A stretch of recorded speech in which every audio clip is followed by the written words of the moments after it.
All right, Romans chapter 12. I got 20 minutes, 19 minutes and 38 seconds. 37, 36, 35, okay. And do not be conformed to this world. Look at it, put it on the screen so they can see it if they ain't looking at it in their own lap. But be ye transformed by the renewing of your mind. The Amplified says by the entire renewing of your mind, changing the way you think. I no longer ask people how you doing. I ask them how you're thinking. Hey, sweetie, how are you? I ain't seen you in a minute. It's good to see you. You look wonderful. Thanks for being here today. I don't ask you how you're doing. I ask you how you're thinking. Because you'll live at the level of your thinking. And the Bible says, as a man thinketh in his heart, so is he. Here's what I realized. A lot of our thoughts don't even belong to us. We pick them up along the way from bad teaching, from relatives that didn't mean no harm, but what they were telling us was bad. And we hold strong to things that's not producing in our life the way we want to, but we won't let them go. And I know you're holding strong to them because when you hear the truth, you push away from the truth. And no, that's not, no. But you're going to have to buckle down and let God be true in this season of your life, because you can't just learn stuff. You're going to have to unlearn some stuff first. Especially us black people, we got to unlearn a whole lot of stuff. Black and brown people, we got to unlearn a whole lot of stuff before we can even get to some real learning. Because what we're trying to learn, what we learned before, is in the way. That's why we went through a whole year of detox. Well, I am learning. I know if you're learning, if you can teach it. I know you're learning if you are applying it.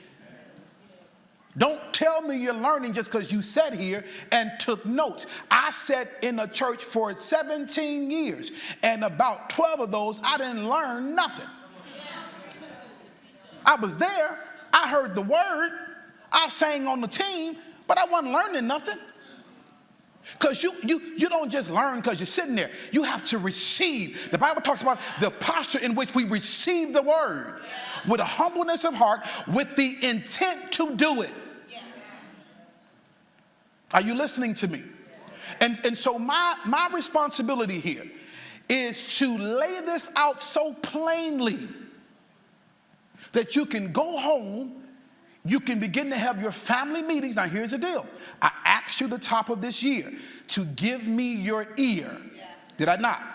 I also told you, if this is not your church, then find another one. Not a bad thing, but I want you to be in a place where you can receive from the leadership, you can grow, you can learn, you can bear fruit. But if I'm not that guy, if she ain't that gal, then find another place. But don't sit here and waste time, because if you dishonor us, you can't receive from us. And you don't go to a church because I like the music, I like my small group, I like Sister Jan. You go for the teaching, and I give you pastors. The church comes with the pastor. That's why I don't ask you to join the church no more. When you got saved, you joined the church of Jesus Christ. Now you're looking for a pastor that's going to help you with this walk. And we have diluted that until everybody got 4 pastors, 3 mentors, a spiritual mama, a spiritual daddy, a chief this. It's too much going on and you still broke. You got too much assistance and you still don't know the word. You still don't, I shouldn't say don't know it, you don't understand it. Because you can know it, but not, and I think the church knows more than they understand. So be ye changed by changing your mind. Go to Isaiah 55. Come on, hurry up. I got 15 minutes. You take your time. You know when the musicians say take your time. That's what's up, man. That's what's happening. That's what's up.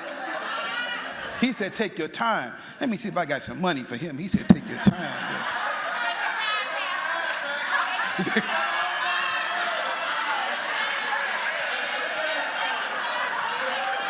Hey, give me some money. Listen, I keep this right pocket full of money, then I be out because I'm always giving it away. Give me like $40. I want to at least give them $100. You don't give nobody no $20. Give them 100. Who birthday Friday? Really? Well, I'm going to give you this money today. Take this $100 in Jesus' name. Bless you, man. Love you. Love you, Pastor. All right. Y'all clap for him. Now everybody say, take your time, Pastor. Take your time. Take your time. Take your time, Reverend. Take your time. No. Say, take all the time you need, Reverend. Isaiah 55, look at verse number 8. Because renewing your mind means changing your thoughts. What have you been thinking? I told you on noonday Bible study last week, most of our thoughts are automatic. We live on autopilot. We don't even think, we just live. That's why you feel like you're stuck, because you're not thinking. You're just repeating everything. I was coming home from the gym the other day, me in London, and I dropped off, we had 2 cars there, and I had to drop somebody off somewhere, and I said, I'm going to come back and get the car here, and then I'm going to go to Sam's Club. Well, when I'm on this particular street, I'm always in autopilot. I go straight to my house, make the right, whatever.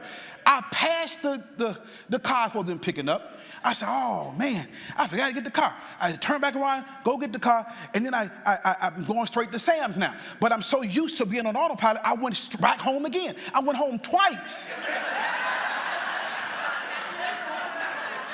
And I went in the house, took off my shoes and said, London, we didn't go to Sam's, because we live on autopilot. Some of y'all came here this morning, you don't even know how you got here. You just turn the car on and you just drive. You just drive. You ever done that before? You end up saying like, I wasn't even coming down here. I've went over there. But we live in such a routine because we're on autopilot. We're living through our subconscious mind. We don't even think about what we do. So when he says, renew your mind, change your thoughts, for what thoughts? In Isaiah 55, he says, my thoughts are not your thoughts. And he said, I heard this before. I'm going to repeat it till we get it. Repetition is where we need to be, over and over. Stop asking me for stuff new. Somebody left our church said, because y'all be teaching the same thing and you still ain't got it.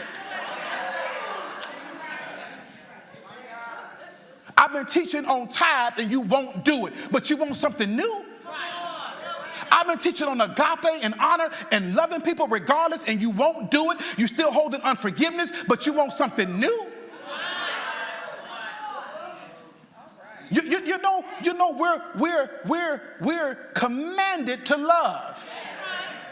I got 3 amens over here, 2 in the back.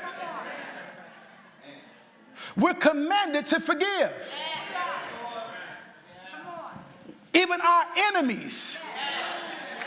Now, and here's the deal. This is what I'm talking about. Society says, no, you don't forgive them. You match their energy. No, when you're renewing your mind, you exchange that thought for his thought. His thought says, no, love them. But they cussed me out. Love them. But they left me. Love them. But they betrayed me. Love them. And some of us have not renewed our mind. We've just mastered discretion. You really don't have any fruit from renewing your mind. You've just mastered how to be private with your stuff. I'm looking for fruit. And there's a teaching out there that says you don't have to have fruit. Lie. The lies they tell. You have to have fruit. Jesus cursed the whole tree because there wasn't no fruit on it. He said, now wait a minute, what's going on here? Let's curse this thing, because you're not supposed to live without fruit. What is fruit? Joy. Peace. It ain't cars and houses. It's joy. It's peace. It's understanding. It's rest. It's being able to be content. Whether you do spring break on the island or do it downtown, you enjoy yourself. Whether you go to the laundromat or got a wash and dry in your house, you enjoy yourself. But if we're always trying to get to the next thing, when I get this, I'll be okay. When I get the house, I'll be okay. Some of you don't even need a house. You won't even clean the apartment. You late on the rent every month. You don't need a house. But church has said everything's got to be big and not content. And I don't care if you're in a one-bedroom apartment with one toilet, refrigerator, and a stove. You thank God. Come on here. I'm not telling you can't get nothing bigger, but I'm saying, why do you want something bigger? Who told you it had to be bigger? Who told you if it ain't big, it ain't God? I taught a whole series called When God Goes Small. Because we've got this thing mixed up. And people are living out here, we styling and profiling, and we're hurting. Because you can shimmy me and style with me, but you're the one at home trying to go through them bills on the 15th. Yeah, that car sharp, but you're the one trying to figure out how to pay for it on the 13th. You're the one hiding in the neighbor's garage. You're the one. Come on here.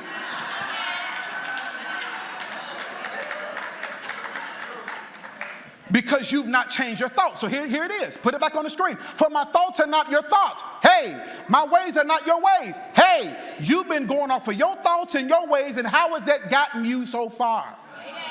Look at the next verse. Come on.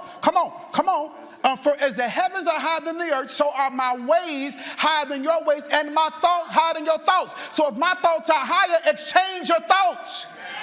Get rid of yours and pick up mine. That's what parenting is. Parenting is you trying to get your children to exchange their thoughts. Son, that ain't the way. You 12, I'm 45, I know better. Take this thought. This will get you further. And they said, no, I know more than you. No, I know how to do this. No. And you look at your kids and say, that's just crazy. And God is saying the same thing. That's just crazy. When I'm telling you, this is the way to do it. And you telling me, no, God, I got this. Because he's trying to father you. He's a good father. And he says, no, not that way. Don't do it that way. Wait. But I want to do it now. Not the time yet. I'm trying to set you up for something. Remember, my pastor told me, he says, the Lord put on his heart to buy this lady a car. And this lady's at home needing a car. And she said, I'm going to go just get me a car. And her father said, the Lord said, not yet. Because you know you have a will, right? He gave her his thought, not yet. She said, nope, I'm going to go with my thought. She went and bought the car. The next day, they called and said, hey, we going to buy you a car. Oh, I already went and got me one. See, because she went with her thought, now she got a 5-year note. When they was going to give her a car. But see, you have a will. He's going to put before you. That's how I raise my children. I let them name the animals. Here's the wisdom. I think you should do this. These are my thoughts toward you. They are good thoughts, thoughts of peace, not to harm you, to give you the future that you want, son. But now you make the decision. God does the same thing with us. Here's my thoughts. You ain't ready for no husband. Just chill out for a minute. Let me finish making you a woman. I'm going to get you. I got you. Now, God, I want one right now. Okay, we're going to take them then. That's how he does. That ain't the job for you. I applied for a job, and I knew this wasn't the job for me. But I took it because of the money. Let me help you. You never make decisions around money. But they were going to give me a $20,000 raise. That's all I heard. Because what I saw was, I got this to pay, I got this to pay. That's going to help me out, $20,000, and it's going to sound good as a testimony that they gave me a $20,000 raise. Because we do things to get in front of people to talk about. Stop all that lying. And so I took the job, Pastor Jason, and I struggled with that job, and I was trying to make it work and act like I knew what I didn't know, and I wasn't there but about maybe 40 days. And I would take the green line from Forest Park. It's getting colder in here. I would take the green line from Forest Park all the way down to State and Lake, get off, walk to the job, go up on the 45th floor. And I did that one morning because I would get up at 5 in the morning. And I got all the way down there, walked in, got me a cup of coffee from the Dunkin' Donuts, and go into my cubicle, and they said, Mr. Roy, come here for a second. I knew what that was.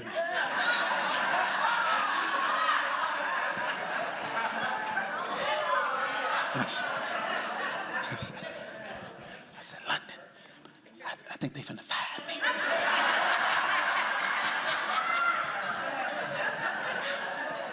And sure enough, they called me in there. Said, man, this ain't working out. It wasn't about, and so, when you get fired, you gotta act up a little bit.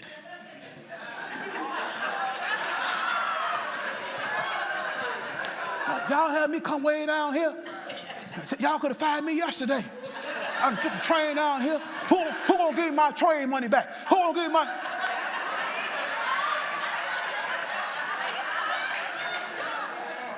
Don't laugh, you done acted a fool somewhere too. Then I had, this when I was immature. It's because I'm the only black man in office. I'm the only one black. That's why y'all getting rid of me. I know, I already know. Who gonna give me my train money back? I done came way down here. And all the while, Shante, they was packing up my desk. They packed it up. And I'm on the elevator. That's a long ride down from the 40-something floor with that box in your hand. And that's embarrassing. Everybody going to work, and I'm going back to the train with my box. It's a long ride home, Jack. But here's the deal. He gave me his thought up front. This ain't the one. And I said, nope, I'm going to go with my thought. And you've been living on your thoughts and your ways and mad because God won't rescue you. That's what you chose. You picked her. You picked him. You picked the car. You picked the apartment. You picked the job. You testified about it. You put it on Facebook. Selfies. That was your decision. And you knew that wasn't the plan of God for you. Because he's ever mindful of us. He's committed to our success. He's always given us his thoughts. He'll even use people to give you his thoughts. Strangers will say something, you be like, girl, what you say? I done had drunk folk tell me stuff. Drunk people tell the truth. Any of y'all ever been drunk and told somebody the truth? Just heard. So out of all y'all, Gabby, the only one that ever been drunk and told somebody the truth. Nobody else done got drunk. I see hands up in the balcony in the back. Okay, good. You ain't got to be afraid.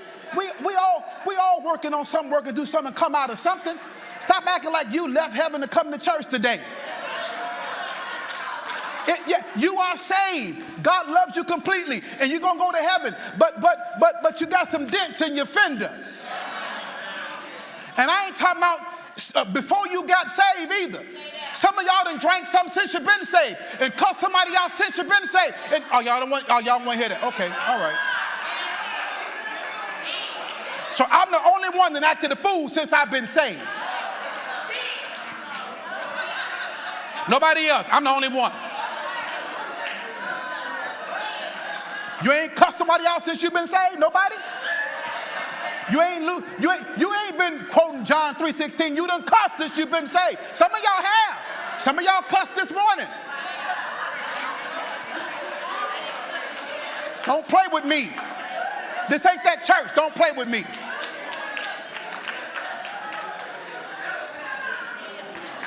Now, I don't cuss no more. At least not on Sunday, I don't cuss. Sundays and Wednesdays, I got to teach. I don't cuss on them days. I'm just playing. I'm just messing with you.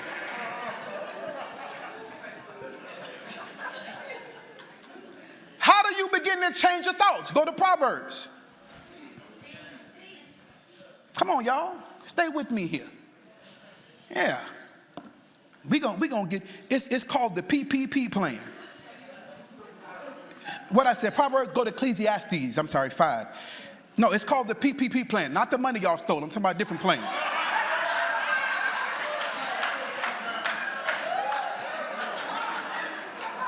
Somebody called and said, Pastor, they're trying to get me. They're trying to get me for this PPP stuff. Did you have the business you said you had? No, boy, they allowed to get you. You about to pray to God. Because I'm sure somewhere in that process, his thought said, don't do that. And you said, no, that's a lot of money. I'm going to do it. I'm talking about what's our PPP plan? Come on, talk to me. Project, process, and promise. Write that down. Project, process, and promise. I'm the project. I'm under construction all year. I'm the project. I'm working on me. Come on, say, I'm working on me. Not my husband, not my children, not my boss. My boss get on my nerve. I'm working on her. No, on you. Because if your boss never change, I'm going to take it further. If your spouse never change, what you going to do? If they never change. There are some things, we are 27 years in, that London still does and I still do that we don't like about each other. And I've just kind of figured out it may not change. I don't get to trade her in for that, for somebody else. Because I don't feel the way no more. So you trade for another feeling. That's why I don't believe in falling in love. Ain't no such thing. If you can fall in, you can fall out. I just don't love her no more like I used to love her. Something had changed. Yeah, she's a human. She gonna change. Her nails gonna grow, her hair gonna grow, her attitude changed. She grow older, she got hormones, you got hormones. Yeah, you're gonna change. That's why you said, I do. You said, I do to all of that. Stuff you didn't even know yet. You said, I do to it. When she came on that aisle, that was present, past, and future coming down that aisle. And you said, I do to all of it. You said, I do to the better and the worse.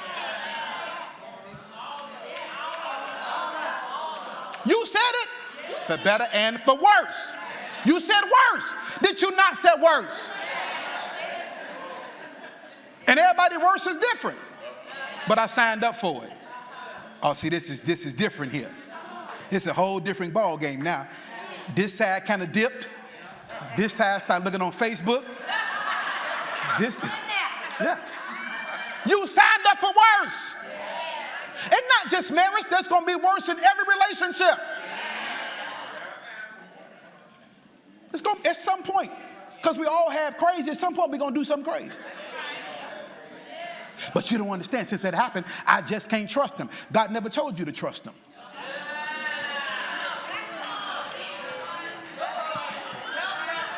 Show me in the Bible where God told us to trust people. I just don't trust them no more. That's fine. He didn't tell you to. He told you to love them. And love is patient, is kind, is long-suffering, don't keep record of wrong. Don't go there with me. He said, trust me, love them. I just shook the whole house, y'all. I don't agree with that. You ain't got to agree with it. I got the mic. You ain't got to agree with it. You show me where he told you to trust your spouse. We done built a lot of bad theology on that. He said love them. The trust comes with the love, but he told you to love them. And things have happened that are legitimate. And you say, I feel how I feel. You get to feel how you feel. You're human. That's one thing I don't tell people. Stop that. You feel how you feel. You get to own that. I don't know how you were historically made. I don't know. So feel how you feel. Things hit us and trigger us, and we're like, wait a minute.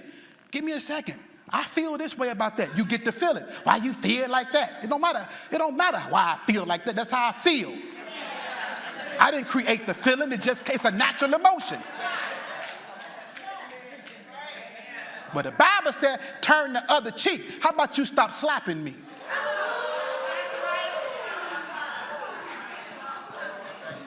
Ecclesiastes chapter 5. Come on. I have 0 minutes. Can I have 2 minutes to finish this?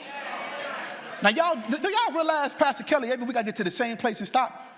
I ain't got to the next part yet, but it's good every week. Go to Ecclesiastes chapter 5. Ecclesiastes. And I'll finish on recap tonight at 7 o'clock. Last week, we didn't do recap. Here's why I didn't do recap. I was tired.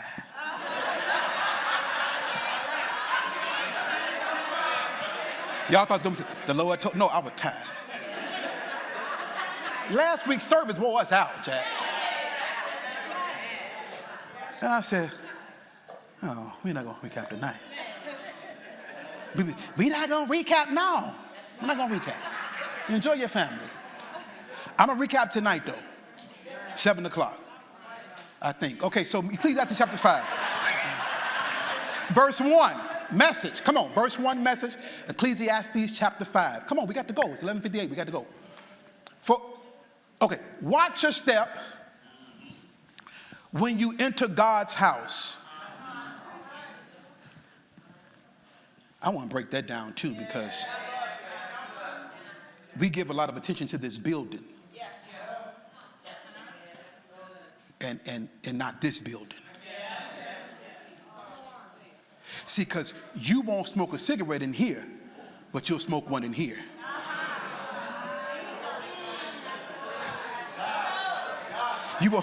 You won't drink in here, but you'll drink in here. Our body is the temple. It says, watch your step when you enter God's house. Look at the next line. Say it together. And. Okay, now wait a minute. The choir just sang so good and showed us how to be a choir. Ready? Say it. Enter to learn. One more time. Enter to learn. Enter to do what? Learn. You mean we come to church to learn? Yes. Who would have thought that we come here to learn? I thought I came just to have a good time. I thought I came here so I can be elevated to chief deacon and second in command usher. Ain't nobody got time for all that. You can call me Reggie. You can call me Reginald. You can call me Mr. Royal. Oh, you ain't got to. Somebody goes, hey, this my chief apostle. No, I'm not. Your chief nothing. There's an apostolic grace on my life. I ain't your chief nothing. He's the chief cornerstone. I'm the under shepherd. Yes, there's an apostolic grace on my life, but you don't care what you call me. It ain't gonna take away from me being an apostle. But you ain't never heard me throw that around. Ever. You've never heard me throw it around. I don't have to throw it around. We do the work. You are fruit of my apostleship. The fruit in your lives, the teachings that we give, you applying them. I'm getting emails every day. People paying off stuff, people returning stuff, people marriages being fixed, people being healed. That's a fruit of what's happening in this house, of the teachings you're sitting up under. People don't even go to our church. I don't go there, but I be watching you. I love the teaching. And here's what I did last week. Pastor, I saw you posting them salads. I started eating salads. I lost 3 pounds. I went to the gym too last night. I don't do it for that reason, but I have to understand eyes are always on me. Is that brother here that saw me last week at the show? I went to the show, and I'm walking out the show, and he bumped into me and said, who? I said, hey. He said, Muhammad Ali. I said, no. No, she said. He said, Pastor. I said, hey, how you doing? I'm like, where you know me from? He said, I was in church this morning. I'm like, oh, okay. See, I got to behave all the time, Jack. I was in line at the Jewel one time, and it was acting up in this line. And I had made up in my mind, okay, when I get to this front, I'm letting everybody up here have it. The bagger, the cashier, I'm letting them have it. And I'm moving up, and I'm getting my words ready.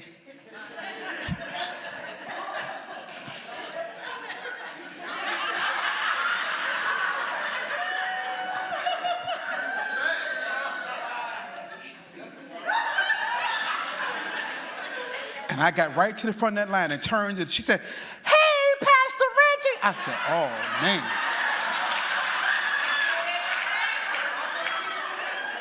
I said, girl, I was finna cuss you all the way out in this house. You think I learned by now, right?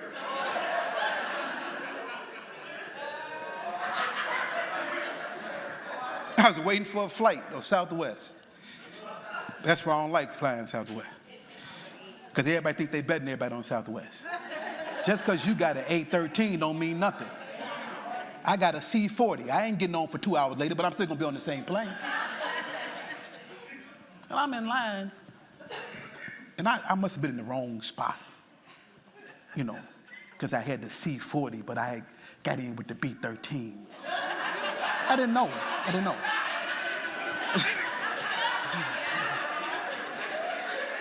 And they make a fuss about that jacket. What's your ticket? I'm finna let this lady have it. Just say, don't mind my ticket. This is my ticket. And this guy come from behind and grabbed me. Hey, Pastor. I said, man, if you don't let me go. Because social media make you think you know people. And he kind of clicks it. Oh, I done grabbed this man in public. I'm like, yeah, man, you done grabbed me.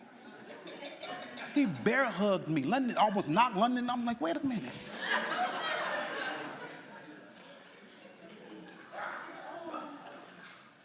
But he helped me because I was going to get that white woman in that line. But I'm better now. Tell your neighbor, say, he better now.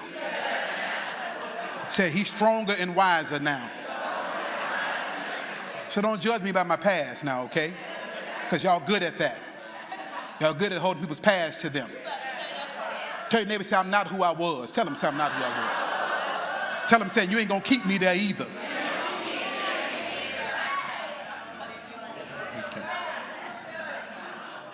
Enter to learn. That's far better than mindlessly offering a sacrifice. Oh my. Say, enter to learn. Say, he's out of time. But did y'all hear what I said today though?